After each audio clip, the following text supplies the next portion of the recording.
Hello everyone, welcome back to Ideal Educational Hub. In this video, we are going to learn about the letter to editor. Topic है हमारा letter to editor. आप चाहे class 8th में हो, 9th में हो, 10th में हो, 11th में हो, 12th में हो या किसी कॉम्पिटिटिव एग्जाम्स की तैयारी करो जहां पे लेटर का इन्वॉल्वमेंट है, तो वहां पे लेटर टू एडिटर एक बहुत ही ज्यादा मेजर रोल प्ले करता है। लेटर टू एडिटर के बारे में मैंने आपको लास्ट के जो भी वीडियोस रहे हैं उनमें मैंने थोड़ा बहुत आपको हिंट भी दिया था कि लेटर टू एडिटर एक्चुअली क्या होता है। इसमें हम फिर से दोबारा देखते हैं। सपोज कि हमारे पास कोई मैटर है, जैसे कि इस समय एक टॉपिक हम ले सकते हैं इंक्रोचमेंट।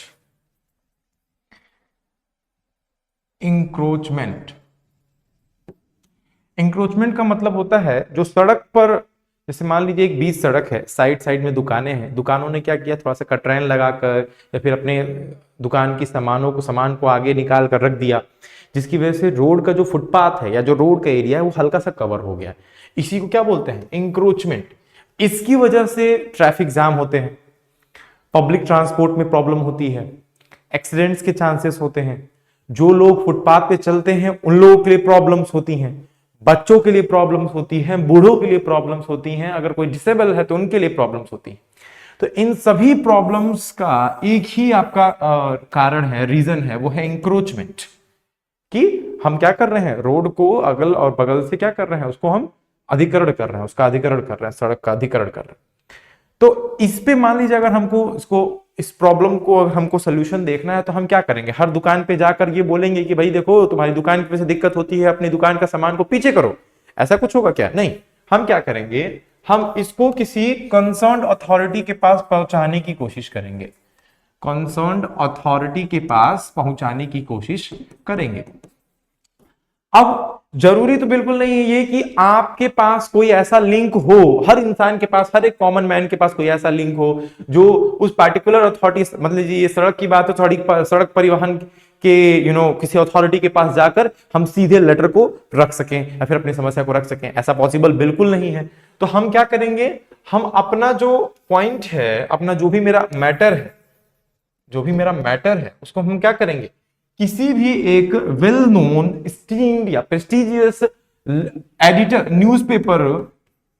न्यूज़पेपर के एडिटर के पास लिखेंगे, न्यूज़पेपर के एडिटर के पास क्या कर देंगे, हम लिख देंगे।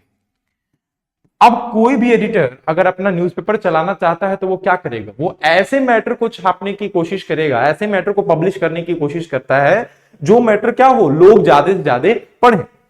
अब हमारे पास अगर मैटर ऐसा है जो कि काफी ज्यादा बर्निंग है, काफी ज्यादा इंपॉर्टेंट है, तो उस मैटर को अगर हम लेटर टू एडिटर को देंगे तो लेटर टू एडिटर क्या करेगा, उसको पब्लिश करेगा।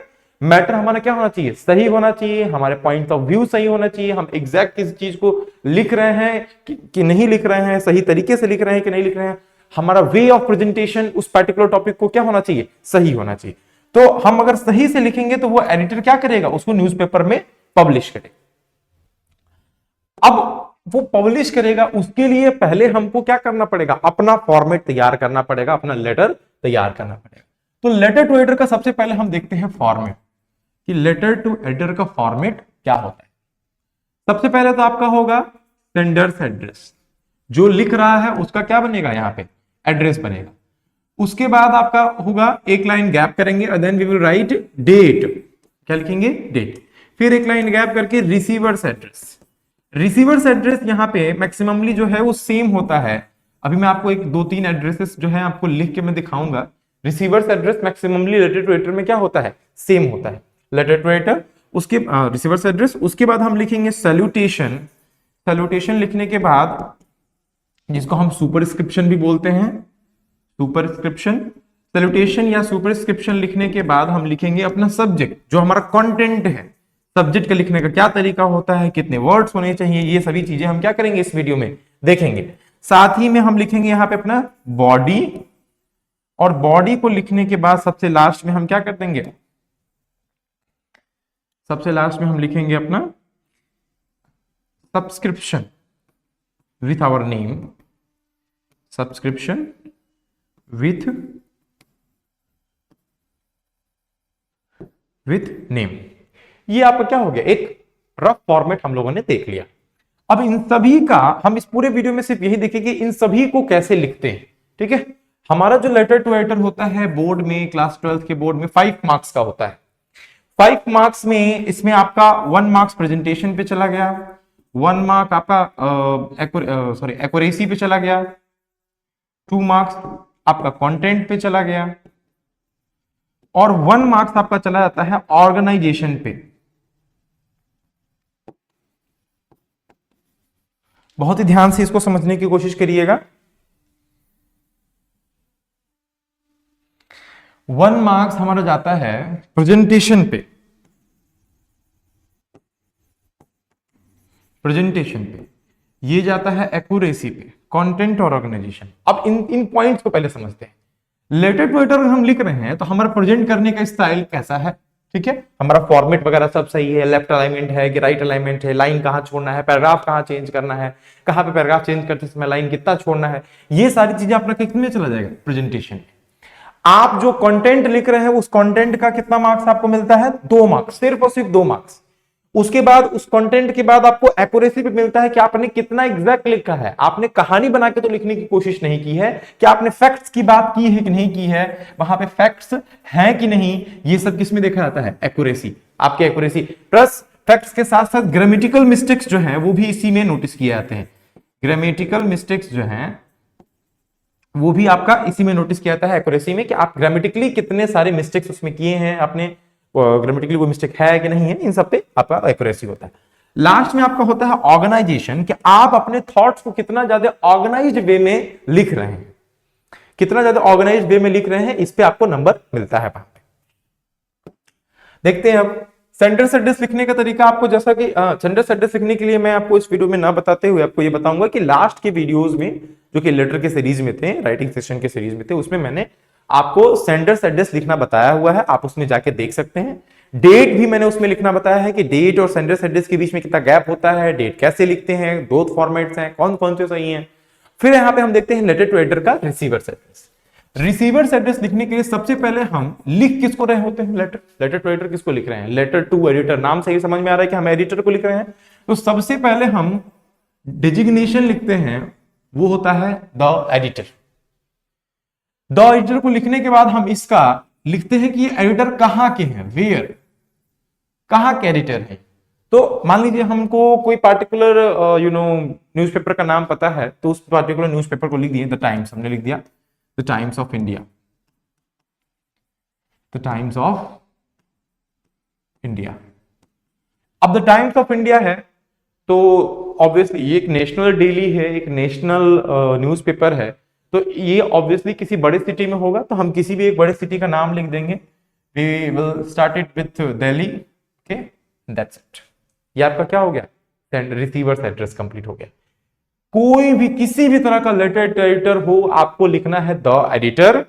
आप किस न्यूज़पेपर के एडिटर को लिख रहे हैं, वो न्यूज़पेपर का नाम, आप दैनिक जागरण लिख सकते हैं, अमर उजाला लिख सकते हैं, द हिंदुस्तान लिख सकते हैं, हिंदुस्तान टाइम्स लिख सकते हैं, द ट्रिब्यून लिख सकते हैं, ठीक है। तो ये सारे क्या हो गए आपके, द चेन्नई एक्सप्रेस करके एक न्यूज़पेपर आता है, तो ये सारे आप क्या कर सकते हैं, ऐसे नोट कर सकते हैं।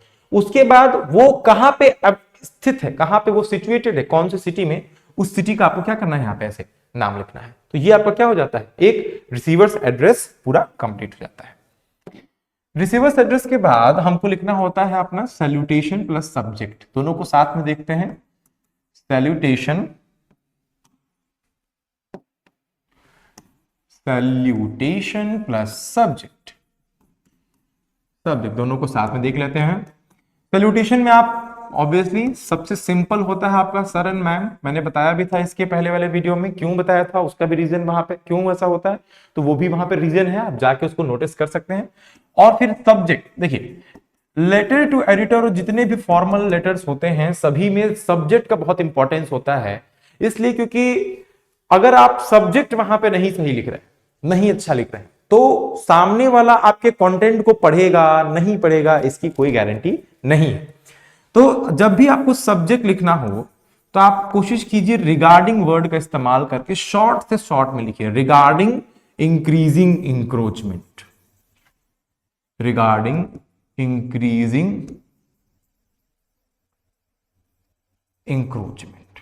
जो भी आपका टॉपिक है उसको आप क्या कर देंगे, यहां पे मेंशन कर देंगे। ठीक है, फिलहाल में हमारा टॉपिक हमने इंक्रोचमेंट पहले लिया हुआ है तो हमने वही लिख दिया। ठीक है, तो इंक्रीजिंग इंक्रोचमेंट। मान लीजिए अगर हमारा होता पाथ होल्स, सड़क पे बहुत सारे पाथ होल्स होते हैं। पाथ होल्स का मतलब चलते चलते वहां पे वो बन जाते हैं, गड्ढे बन जाते हैं, तो उनके ऊपर हमको लिखना है तो हम क्या लिखेंगे, regarding path holes. Regarding path holes. हम किसी गली में जा रहे हैं, उस गली में रास्ते में स्ट्रीट लाइट्स नहीं है, तो वहां पे हम क्या लिख सकते हैं, regarding the street lamps. Regarding the street lamps और लाइट।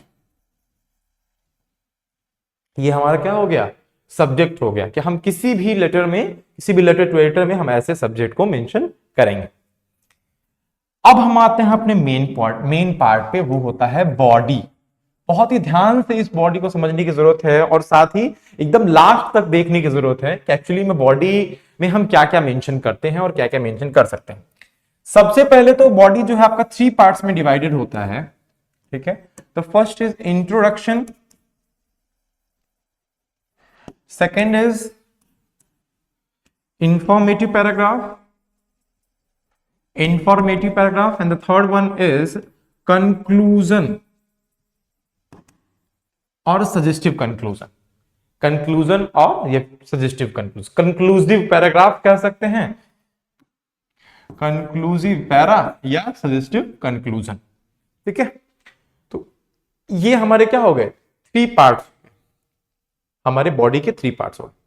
अब आपको एक बहुत इंटरेस्टिंग फैक्ट बताऊं कि जो लेटर टू एडिटर होता है, कोई भी टॉपिक हो, आप 4 से 5 सेंटेंस, 3 से 4 सेंटेंस ऐसे होते हैं जो इंट्रोडक्शन में आप हर लेटर टू एडिटर में लिख सकते हैं। साथ ही वह 3 से 4 सेंटेंसेस ऐसे होते हैं जो कि हर लेटर टू एडिटर के कंक्लूजन वाले पैराग्राफ में आप लिख सकते हैं। आपका जो लेटर होता है वो ऑलरेडी, उसका जो क्वेश्चन होता है वो ऑलरेडी 3 से 4 लाइन का होता है। ठीक है, 3 से 4 मैंने कम बोल दिया, एक्चुअली ये 4 से 5 लाइन का होता है, 4 से 5 लाइन का होता है। सो ऑन एन एवरेज अगर देखा जाए तो 3 + 7 + 5 ये लाइंस जो है हमारे पास ऑलरेडी क्या है, प्रिपेयर्ड है। 3 + 4 + 5 मींस 7 + 10 = 12। तो 12 लाइंस जो हैं हमारे क्या है, ऑलरेडी प्रिपेयर्ड है। हम वीडियो को इसलिए देख रहे हैं, हम अपने कंटेंट, हमारा मेन फोकस क्या है, बोर्ड है। फिलहाल में हमारा मेन फोकस है बोर्ड। तो बोर्ड में हम क्या करते हैं, हमको भाई वहां पे टारगेट पूरा करना है 150 अराउंड वर्ड्स का। लेटर टू लेटर में हमको 150 अराउंड वर्ड्स का टारगेट पूरा करना है।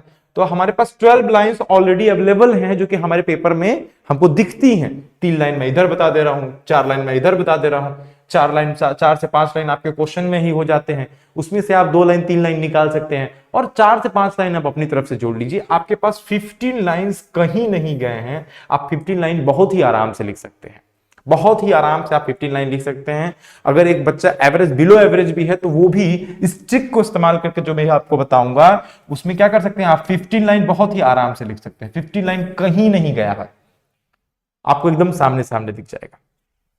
स्टार्ट करते हैं इंट्रोडक्टरी पैराग्राफ से। Introductive paragraph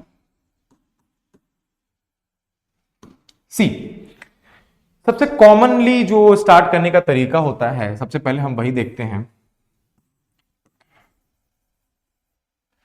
through the columns of, अब एक और चीज, हम चाहे तो यहां पे एडजेक्टिव्स का इंक्रीमेंट कर सकते हैं। देखिए हमने लिखा थ्रू द कॉलम्स, तो कॉलम्स के पहले हम कोई एक एडजेक्टिव जोड़ सकते हैं, दैट इज रेपुटेड, जोड़ सकते हैं। तो the reputed columns of your daily. Daily मतलब क्या होता है, न्यूज़पेपर। यहां पे डेली का मतलब क्या है, न्यूज़पेपर। और डेली के पहले हमको एक और एडजेक्टिव यहां पे जोड़ने की जरूरत है। हम स्टीम्ड लिख सकते हैं, प्रेस्टिजियस लिख सकते हैं, ठीक है, वेल नोन लिख सकते हैं, रेपुटेड लिख सकते हैं। तो स्टीम्ड डेली, तो through the column, through the reputed columns of your esteemed daily, I would like to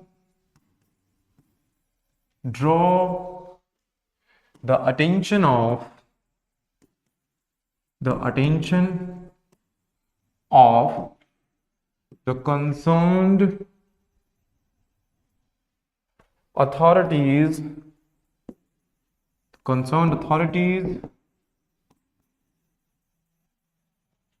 towards the problem of dash dash dash dash dash dash. Just think. Through the repeated columns of your prestigious daily, I would like to draw the attention of the concerned authority towards the problem of, जो भी आपका problem है, जो भी उस letter to writer के topic में question में दिया हुआ है, उसको आपको क्या कर देना है, यहाँ पे मेंशन कर देना है। और इस तरीके से आपके पास यहाँ पे 4 लाइन है, 5 लाइन है, लेकिन हम 4 ही काउंट कर रहे हैं कि 4 लाइन हमारा क्या हो गया, प्रिपेयर हो गया, कि हमारा 4। अब ये जो है आप किसी भी लेटर टू राइटर के फॉर्मेट में स्टार्टिंग में लिख सकते हैं। हमको इसमें लिखा क्या है एक्चुअली में समझते हैं कि हमने ये कहा कि भाई एडिटर साहब, आपके जो कॉलम्स हैं, भाई न्यूज़पेपर जो होता है, मान लीजिए ये न्यूज़पेपर है आपका, ठीक है, ये आपका न्यूज़पेपर है, मिड पार्ट डिवाइडेड होता है, तो ये लाइन यहां से शुरू होकर लास्ट तक नहीं जाती है कभी भी, हमेशा ये ऐसे जाती है, यहाँ पे एंड हुआ तो फिर वापस यहां से शुरू होगी। तो ये जो एक पार्टिकुलर सेक्शन जो बन रहा है, जो बॉक्स टाइप स्ट्रक्चर बन रहा है, इन्हीं को हम क्या कहते हैं, यहाँ पे कॉलम्स कहते हैं।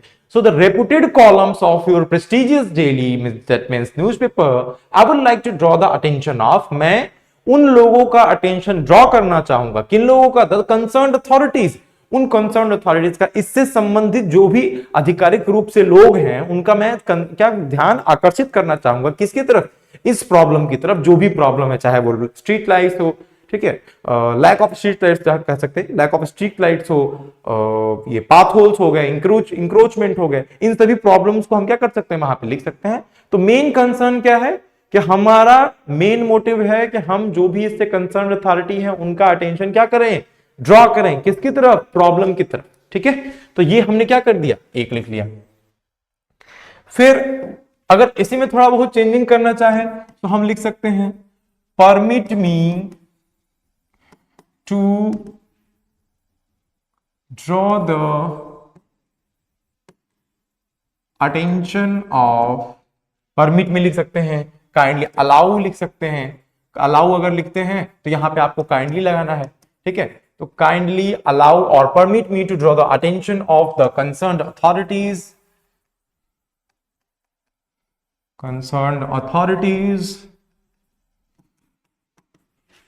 to deal with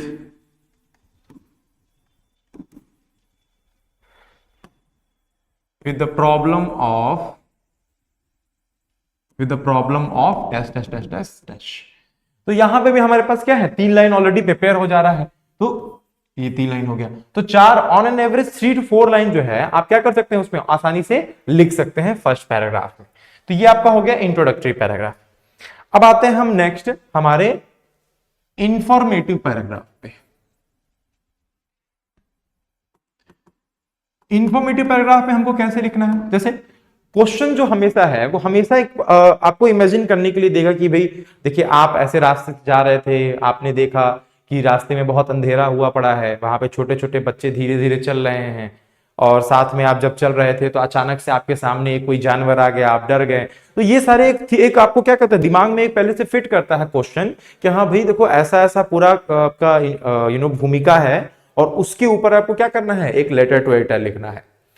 ऐसे केस में हम उस पूरे कॉन्सेप्ट को पहले समझने की कोशिश करेंगे और उसको इंट्रोड्यूस करते हुए इंफॉर्मेटिव पैराग्राफ में क्या करेंगे, हम मेंशन करेंगे, इंट्रोड्यूस करते हुए हम इंफॉर्मेटिव पैराग्राफ में यूज करेंगे।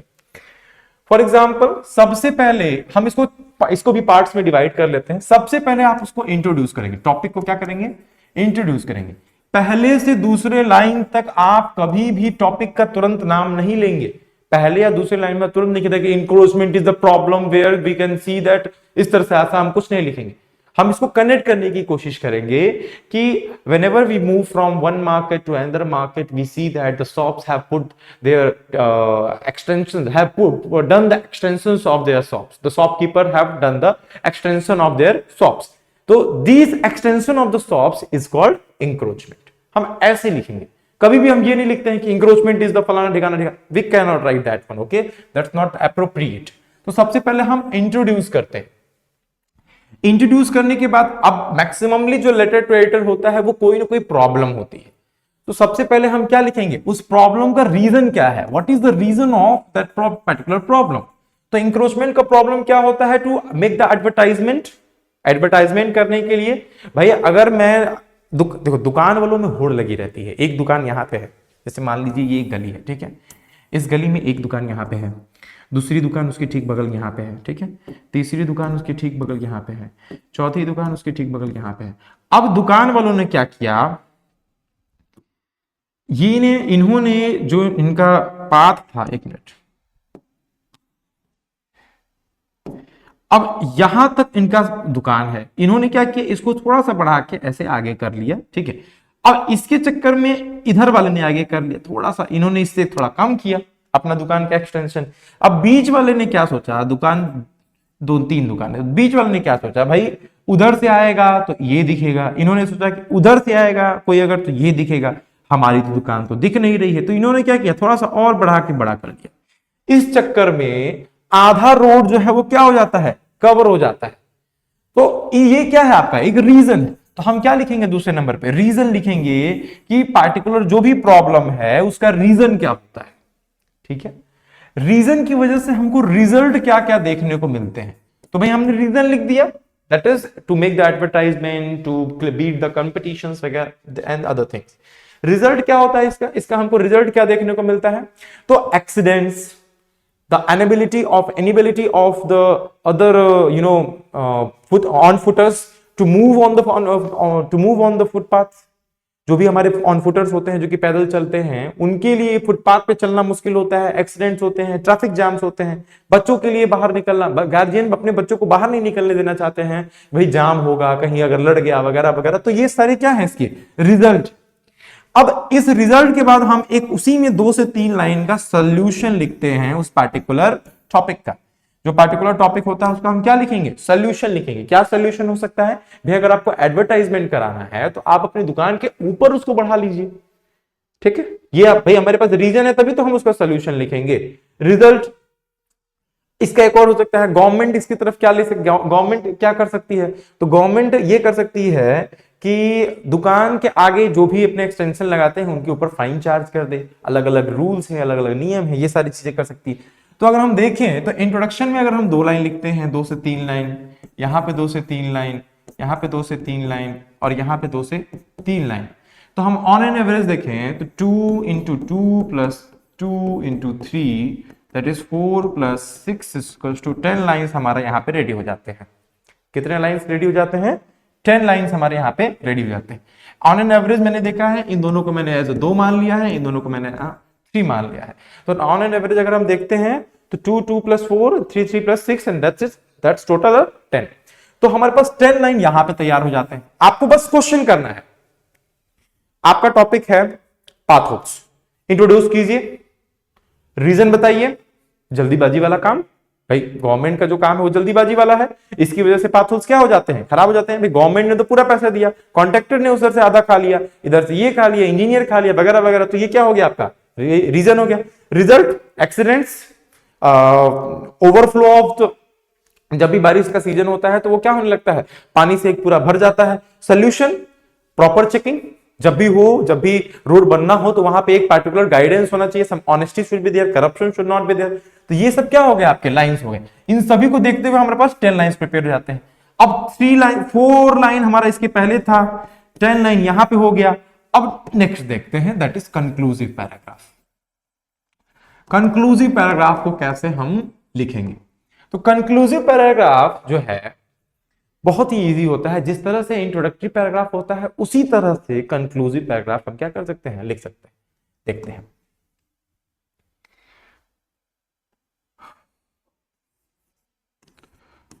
टू सम अप, या कॉन्सिक्वेंटली लिख सकते हैं हम, किसी भी सेंटेंस एडवर्ब का या सेंटेंस एडवर्ब फ्रेज का हम इस्तेमाल कर सकते हैं। कॉन्सिक्वेंटली,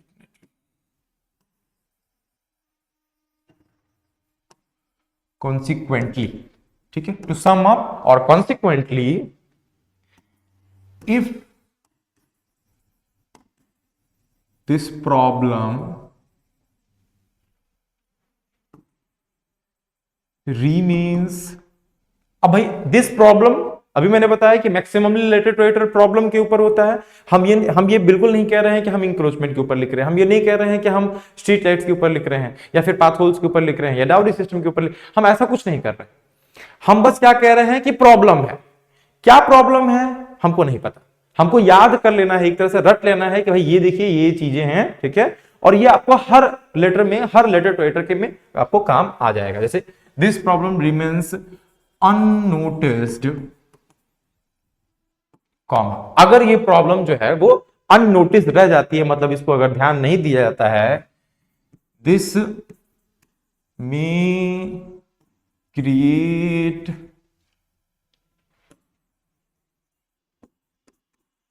lots of disturbance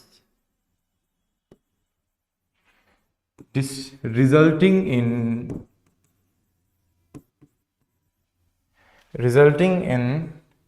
अब जो भी आपका प्रॉब्लम है, ठीक है, उस प्रॉब्लम को हम क्या कर सकते हैं कि भाई उसका क्या रिजल्ट है, उस प्रॉब्लम को रिजल्टिंग इन लिखकर उसका जो भी रिजल्ट है उसको हम 4 से 5 वर्ड्स में लिख लें। जैसे इंक्रोचमेंट क्या है तो resulting in the this that is resulting in the accidents, traffic jam as it is mentioned earlier, ऐसे करके हम लिख सकते हैं। फिर यहाँ पे फुल स्टॉप लगाएंगे, फिर लिखेंगे कि आई होप या फिर I expect you would consider the gravity of the nuisance above mentioned, लिख लेते हैं above mentioned nuisance and publish it at your earliest, चाहे तो इसमें एक और लाइन जोड़ सकते हैं, to draw the heat of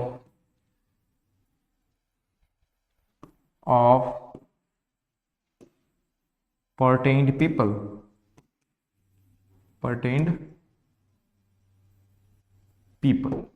सी ना करते करते हमारे पास 1 2 3 4 5 6 7 8 मान के चलिए, अगर हमारे पास 5 लाइन भी इसमें से अगर हो रहा है, आप अगर 5 लाइन भी याद कर ले रहे हैं, यहीं से हम अगर कंसीडर कर लें कि I hope you would consider the gravity of the above mentioned nuisance. Above mentioned nuisance का मतलब यहाँ पे प्रॉब्लम है, अबव मेंशन मतलब ऊपर जो हमारा लिखा हुआ प्रॉब्लम है उसको आप उसकी ग्रेविटी को, मतलब उसकी सीरियसनेस को क्या करें आप समझें, एंड पब्लिश इट, और इसको पब्लिश करें एट योर अर्लीएस्ट, अपने सबसे जल्दी, मतलब आप जितना जल्दी इसको पब्लिश कर सकते हैं पब्लिश करें, ताकि हम क्या कर सकें, ड्रॉ द हीड का मतलब होता है अटेंशन, पर्टेन्ड पीपल का मतलब, पर्टेन्ड का मतलब हो गया संबंधित, पीपल मतलब लोग, तो संबंधित लोगों का ध्यान आकर्षित करते हुए आप क्या करें, ताकि हम क्या कर सकें, टू रिजल्ट दिखा रहा है कि आप इसको जितना जल्दी हो सके उतना जल्दी पब्लिश करें, ताकि जो संबंधित इससे लोग हैं जो इसको सही करा सकते हैं वो क्या कर सकें, वो इस पे ध्यान दें और इसको सही कराएं। ठीक है, तो ये आपका क्या हो गया, कंक्लूसिव पैराग्राफ हो गया। कंक्लूसिव पैराग्राफ आपका 5 लाइंस, आप आराम से इसमें से छाट के लिख सकते हैं कि भाई ये वाला 5 लाइन मुझे ठीक लग रहा है, मैं यही वाला लिखूंगा। ठीक है, तो टोटल आपके पास हो गए 4 लाइन इंट्रोडक्शन के, 10 लाइंस उसके और 5 लाइंस, तो टोटल हो गया आपके 19 लाइंस। कितने हो गए, 19 लाइंस। एक बार फिर से क्विक रिवीजन कर लेते हैं। इंट्रोडक्टरी पैराग्राफ, इंट्रोडक्टरी पैराग्राफ में आपको कितने लाइंस लिखने हैं, 4 लाइंस लिखते हैं। इंफॉर्मेटिव पैराग्राफ, इंफॉर्मेटिव पैराग्राफ में आपको 4 पार्ट में डिवाइड करते हुए हर पार्ट में 2 से 3 लाइन लिखना है। सबसे पहले आप इंट्रोड्यूस करेंगे उस टॉपिक को अच्छे से डिफाइन करते हुए, ठीक है, डिफाइन करते हुए आप इंट्रोड्यूस करेंगे। उसके बाद आप लिखेंगे उसका रीजन, कि क्या आखिर उसका रीजन होता होगा। आप सिंपली उस पार्टिकुलर टॉपिक पे वाई का क्वेश्चन मार्क लगा के उससे आंसर ले सकते हैं। फिर आप लिखेंगे रिजल्ट, इसका क्या रिजल्ट होगा, ठीक है, what will happen if it is unnoticed. अगर इस प्रॉब्लम को अननोटिस्ड रखा गया, इस प्रॉब्लम पे ध्यान नहीं दिया गया, तो उसका क्या रिजल्ट होगा, और लास्ट में आपके दिमाग में जो भी सोल्यूशन होता है वो आप लिखेंगे।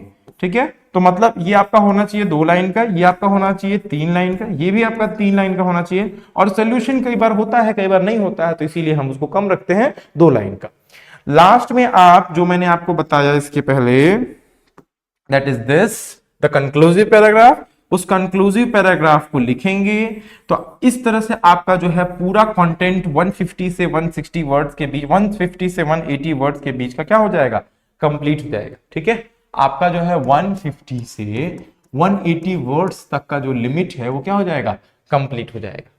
ठीक है, तो आपको क्या करना है, माइंड में एक स्ट्रेटेजी बना के चलनी है कि इंट्रोडक्टरी पैराग्राफ है तो उसमें हमको कितना लिखना है, कम से कम 4 लाइन लिखना ही लिखना है, जो कि क्या होता है, फिक्स होता है। आप देख सकते हैं कि इंट्रोडक्टरी पैराग्राफ क्या है, फिक्स है। ये आपके 3 लाइन हो गए, इसमें आपको मैंने 4 लाइन दे दिए, तो ये क्या है, फिक्स होते हैं। उसके बाद इंफॉर्मेटिव पैराग्राफ को आप 4 पार्ट में डिवाइड कर सकते हैं। पहले आप क्वेश्चन करेंगे व्हाट, इसको डिफाइन करते हुए इसका इंट्रोडक्शन देंगे। दूसरे पे व्हाई इज दैट हैपनिंग, वो क्यों हो रहा है, वो पार्टिकुलर प्रॉब्लम क्यों हो रहा है। तीसरा है रिजल्ट, उसका क्या रिजल्ट है, और सोल्यूशन। ये आप क्या करेंगे, ऐसे पार्ट में डिवाइड करके उसको लिखेंगे, और फिर उसका कंक्लूजन। नेक्स्ट वीडियो में हम ये देखेंगे कि कुछ पार्टिकुलर बर्निंग टॉपिक्स को देखेंगे जिनके ऊपर लेटर टू राइटर लिखा जा सकता है, या एग्जाम में आ सकता है, या लास्ट ईयर के क्वेश्चंस में आया है। Till then, if you have any doubt, put down that one in the comment, and thank you.